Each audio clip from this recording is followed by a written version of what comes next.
বাংলাদেশে যে সমস্ত নারীরা বিপদে পড়ে বিভিন্ন ফাঁদে পড়ে একটা খারাপ পেশায় গিয়েছেন, আমরা তাদেরকে সেই পেশা থেকে ফিরিয়ে আনতে চাই।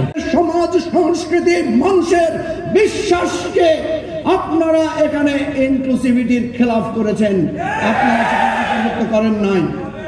সুতরাং আপনাদের এই নীতিমালা ওইটাকে সংস্কার করতে হবে, ওইটাকে পরিবর্তন করতে হবে, ওইটাকে আবার রিভিউ করতে হবে। বিতর্কের আহ্বান নেন, বিতর্ক করেন। ভিক্ষাবৃত্তি কোনো পেশা হতে পারে না, কারণ একজন মানুষ অত্যন্ত অসহায় হয়ে বিপদে পড়ে ভিক্ষাবৃত্তি করে। ভিক্ষুকদেরকে আমরা কি করি?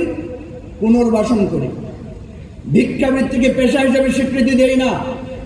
বাংলাদেশে যে সমস্ত নারীরা বিপদে পড়ে বিভিন্ন ফাঁদে পড়ে একটা খারাপ পেশায় গিয়েছেন, আমরা তাদেরকে সেই পেশা থেকে ফিরিয়ে আনতে চাই, পুনর্বাসন করতে চাই। আপনারা তাদেরকে পেশা হিসেবে স্বীকৃতি দিয়ে নারীর অবমাননা করেছেন, নারীদের সম্মান নষ্ট করেছেন। আপনাদের বিবেকের কাছে একদিন এই প্রস্তাবের জন্য আপনাদেরকে বিবেকের কাঠগড়ায়, বিচারের কাঠগড়ায় দাঁড়াতে হবে। এই হলো আমাদের আপনাদের প্রতি আহ্বান।